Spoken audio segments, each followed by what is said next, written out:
আজি অসম বিধানসভাত uniform civil কোডৰ ওপৰত যিখন বিল আনিছে, এই বিলখন মাননীয় মুখ্যমন্ত্ৰী মহোদয়ে নিজৰ জেদ পূৰাবৰ কাৰণেহে কৰা যেন অনুভৱ হৈছে। কাৰণ তাৰ ভিতৰৰ সন্নিৱিষ্ট যিখিনি কথা আছে, বহু বিবাহ, বাল্য বিবাহ, বহু কথা যিবিলাক ইতিমধ্যে যোৱাবাৰ বিধানসভাত আইন হিচাপে প্ৰণয়ন হৈছে। বহু বিবাহৰ বিৰুদ্ধে, বাল্য বিবাহৰ বিৰুদ্ধে ইতিমধ্যে ইয়াত আইন আছে। কিন্তু এতিয়া ইউনিফৰ্ম চিভিল কোড আনি তেখেতলোকে এটা ৰাজনৈতিক বাতাবৰণ সৃষ্টি কৰি তেখেতলোকে বাহ লোৱাৰ কাৰণেহে চেষ্টা কৰিছে। ইয়াত মই কৈছোঁ যে ইউনিফৰ্ম চিভিল কোডখন যদি ভাল, তেনেহ'লে কিয় ইয়াত জনজাতিসকলক আঁতৰাই ৰখা হ'ল? কাৰণ জনজাতিসকলক বহু বিবাহ কৰিবলৈ দিয়া হৈছে নেকি? জনজাতি ছোৱালীৰ বাল্য বিবাহ কৰিবলৈ দিয়া হৈছে নেকি? যে জনজাতিৰ ছোৱালীৰ যি দেউতাকৰ সম্পত্তি, যি সম অধিকাৰ, সেই সম অধিকাৰটো ইয়াত দিব খোজা নাই নেকি?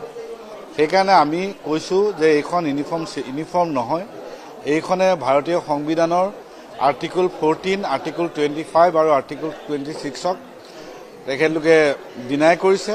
তেখেতলোকে আম্বেদকাৰৰ সপোনৰ কথা কৈছে, আম্বেদকাৰৰ সপোন বাস্তৱত হ'ব বুলি কৈছে। কিন্তু ডক্টৰ বি আৰ আম্বেদকাৰে UCCক কথাটো এনেকৈ কৈছিলে যে ফ'ৰ্চফুল ইমপ্লিমেণ্টেশ্যন হ'ব নালাগে, সকলো পক্ষৰ লগত আলোচনা হ'ব লাগে।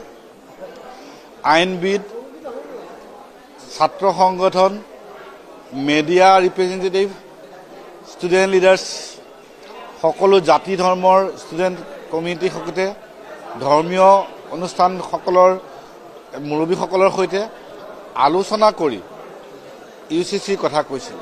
কিন্তু আমি দেখা পাইছোঁ যে এইখন UCC 2018 চনত যিখন ল কমিশ্যনে ডিনাই কৰিছে, তেখেতলোকে UCC নালাগে বুলি কৈছে।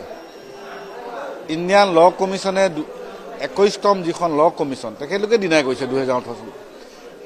কিন্তু তথাপিতো এইখন চৰকাৰে জোৰ জবৰদস্তি কাৰো লগত আলোচনা নকৰাকৈ, তেখেতলোকৰ সংখ্যা আছে কাৰণেই তেখেতলোকে এই আইনখন আনি তেখেতলোকে বাহ ল'ব খুজিছে। আচল অৰ্থত চাবলৈ গ'লে ইয়াত যিকেইটা কথা সন্নিৱিষ্ট কৰা হৈছে, ইতিমধ্যে অসমত এই ওপৰত পলিগামীৰ ওপৰত, চাইল্ড মেৰিজৰ ওপৰত অলৰেডি তেখেতলোকে আইন বনাই থৈছে।